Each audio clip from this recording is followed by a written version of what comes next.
ఓం శ్రీ గురుభ్యో నమ. ఓం శ్రీ కాలభైరవాయ నమ. నా తల్లులకు, నా చెల్లెమ్మలకు, నా సోదరులకు శ్రీ కాలభైరవ స్వామి వారి యొక్క సంపూర్ణ ఆశీస్సులు.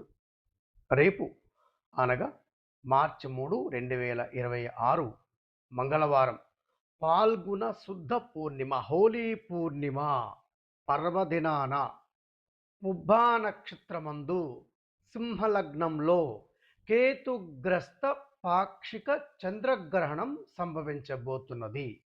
కానీ ఈ గ్రహణము భారతదేశంలో పుణ్యకాల సమయంలో అంటే అంత్యకాలములో 33 నిమిషాలు మాత్రమే మనకు కనిపిస్తుంది. యథార్థానికి ఈ యొక్క గ్రహణము పాకిస్తాన్, ఇరాన్, ఇరాక్, దక్షిణ అమెరికా, ఉత్తర అమెరికా, రష్యా, అలాగే ఆసియాలో కొన్ని దేశాల్లో ఈ యొక్క గ్రహణం యొక్క ప్రభావం ఉంటుంది. కానీ మన దేశంలో వచ్చేటప్పటికి 33 నిమిషాలు మాత్రమే అంత్యకాలంలో, ముగింపు కాలంలో మనం చూసేటటువంటి అవకాశం ఉంటుంది. ఈ గ్రహణ కాలము ఎవరికి దోషాన్ని ఇస్తుంది? యథార్థానికి ఒకటి అర్థం చేసుకోవాలి. గ్రహణాలు ఎప్పుడు ఎవరికి ఏ విధమైనటువంటి దోషాన్ని ఇవ్వవు. ఇవి ఖగోళంలో జరిగేటటువంటి మహోన్నతమైనటువంటి ప్రక్రియ. ఇది ధర్మాధర్మాలపై దీని యొక్క ప్రభావం ఉంటుంది, ప్రకృతిపై దీని ప్రభావం ఉంటుంది, జాతకునిపై, నక్షత్ర జాతకునిపై, రాసులపై ఏ విధమైనటువంటి ప్రభావాలు ఉండవు. ఈ యొక్క గ్రహణము వల్ల రాబోయేటటువంటి 6 మాసాలలో ప్రపంచవ్యాప్తంగా కొన్ని మార్పులు సంభవిస్తాయి. ముఖ్యంగా ఉద్రేకపూరితమైనటువంటి వాతావరణం నెలకొనేటటువంటి అవకాశం ఉంటుంది. కొన్ని దేశాల యొక్క స్థితిగతులపైన, అలాగే వారి యొక్క ఆర్థిక వ్యవస్థ పైన, రక్షణ వ్యవహారాలపైన ప్రభావాన్ని చూపిస్తుంది. భీకరమైనటువంటి యుద్ధ వాతావరణం నెలకొని ఉంటుంది. అలాగే కొన్ని దేశాలకు సంబంధించినటువంటి ముఖ్యమైనటువంటి నాయకులకు ప్రాణగండాన్ని, విపరీతమైనటువంటి ఆస్తి నష్టాన్ని కూడా కలిగించేటటువంటి ప్రభావం ఉంటుంది. నువ్వా నేనా అనేటటువంటి వాగ్వివాదానికి అధికార మదంతో, అహంకారంతో పెట్టేగిపోయేటటువంటి పరిస్థితి ఉంటుంది. దీనివల్ల ఆయా దేశాలకు ఎక్కువగా నష్టం కూడా కలిగేటటువంటి ప్రభావాన్ని చూపుతుంది ఈ యొక్క గ్రహణము. అలాగే ధర్మానికి, దైవానికి సంబంధించి విషపూరితమైనటువంటి వాగ్వివాదాలు చేస్తున్నటువంటి వారిపైన కూడా ఈ యొక్క ప్రభావం ఉంటుంది.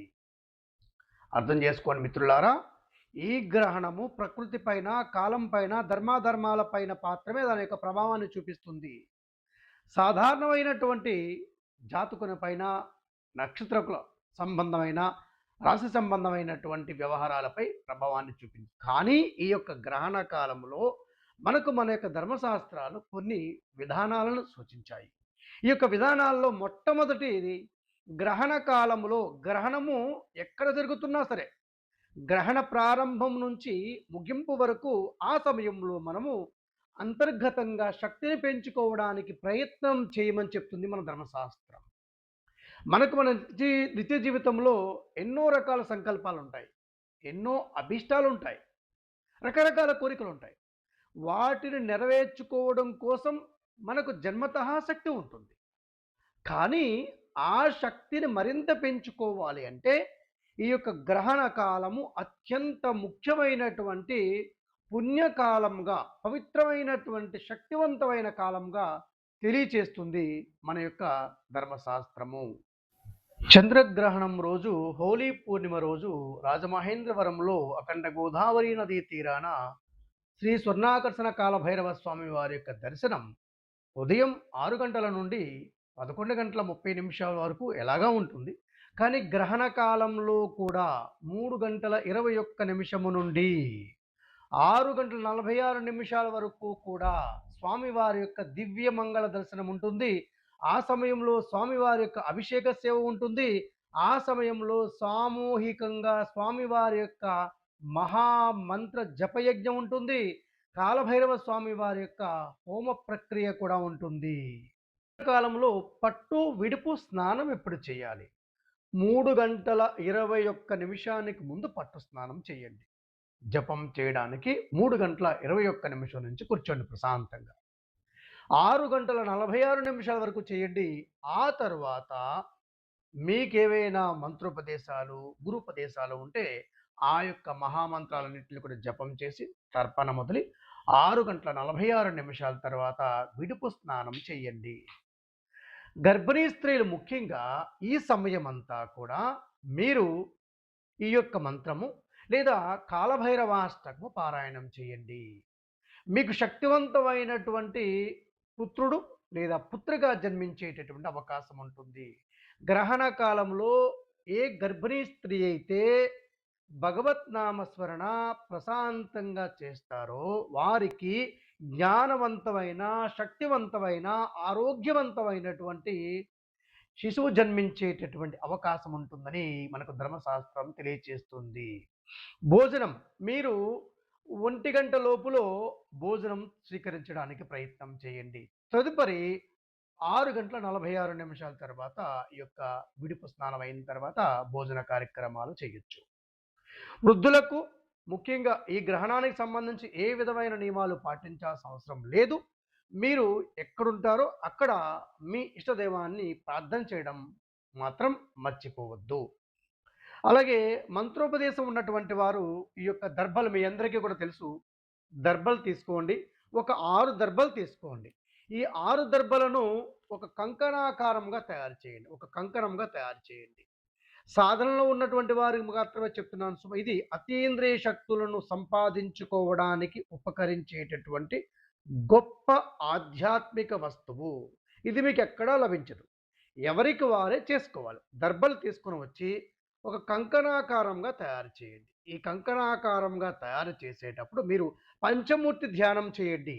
ఓం మాతృభ్యో నమః, పితృభ్యో నమః, గురుభ్యో నమః, కులదేవతాభ్యో నమః, గ్రామదేవతాభ్యో నమః అని పంచమూర్తి ధ్యానం చేసి ఓం శ్రీం హ్రీం క్లీం గ్లౌం గం గణపతయే వరవరద సర్వజనం మే వసమానయ స్వాహ అనేటటువంటి మంత్రంతో పాటుగా ఓం హ్రీం వం వటుకాయ ఆపదుద్ధారణాయ కురుకురు వటుకాయ వం హ్రీం ఓం అనేటటువంటి మంత్రం జపం చేస్తూ మీ యొక్క కుడి చేతికి వేసుకోండి. 3 గంటల 21 నిమిషము నుండి 6 గంటల 46 నిమిషాల వరకు ఈ యొక్క దర్భతో చేసినటువంటి ప్రత్యేక ఆధ్యాత్మిక వస్తువును మీ యొక్క చేతికి వేసుకొని మీరు ప్రశాంతంగా సుఖాసనంలో కూర్చొని మీరు ఈ యొక్క గురు మంత్రాలను లేదా నేను చెప్పినటువంటి లక్ష్మీ గణపతి మంత్రము లేదా క్షేత్రపాలక కాలభైరవ స్వామి వారి యొక్క మహామంత్రము జపం చేయడానికి ప్రయత్నం చేయండి. ఇది మీకు మీ జీవితంలో మీరు తలపెట్టేటటువంటి ప్రతి కార్యాన్ని కూడా సుగమం చేయడంతో పాటుగా అతి శీఘ్రంగా ఉత్తమమైనటువంటి ఫలితాలను ఇచ్చేటటువంటి గొప్ప పరిహారము. ఇతర ప్రాంతాల్లో చాలా చోట్ల లభిస్తాయి. లేకుంటే మీ దగ్గరలో ఉండేటటువంటి ఈ యొక్క పూజా సామాగ్రి షాపులలో ఎక్కడైనా ఆ కట్ట మహా అయితే ఒక రూ. 5 రూ. 6 ఉంటుంది. ఒక కట్ట తెచ్చుకొని మీరు ఏర్పాటు చేసుకోండి. ఒక కట్ట తీసుకొని వస్తే మీ గృహంలో సుమారుగా ఒక 5కి గాని 6కి గాని ఆ యొక్క దర్భలు సరిపోతాయి. ఈ విధంగా మీరు ఈ యొక్క గ్రహణ కాలం అంతా జపం చేయండి. అలాగే గ్రహణ కాలం అంతా అయిన తర్వాత ఈ చేతున్నటువంటి కంకణము ఒక ప్లేట్లో వదిలిపెట్టి మీరు ఈరోజు గ్రహణ పుణ్యకాలంలో నేను చేసినటువంటి యొక్క జపం సర్వస్వం శ్రీ క్షిత్రపాలక కాలభైరవ స్వామి దేవత పాదార్పణమస్తు అంటూ ఒక 2 పుష్పాలను కొద్దిగా నీటిని ఈ ప్లేట్లో ఈ యొక్క దర్భతో చేసి కంకణ పైన వదిలిపెట్టండి. ఈ దర్భ పైన వేసినటువంటి నీటిని మీరు తీర్థంగా స్వీకరించండి. ఆ యొక్క పుష్పాలను శిరస్సును ధరించండి. తదుపరి యొక్క దర్భను మీరు మీ ఇంటి యొక్క సింహద్వారానికి కుడివైపున కానీ ఎడమవైపున కానీ ఎక్కడైనా సరే మీకు వేలాడదని మీ కుటుంబాన్ని సర్వదా రక్షించేటటువంటి రక్షా కంకణంగా మీకు ఇది ఉపయుక్తం అవుతుంది.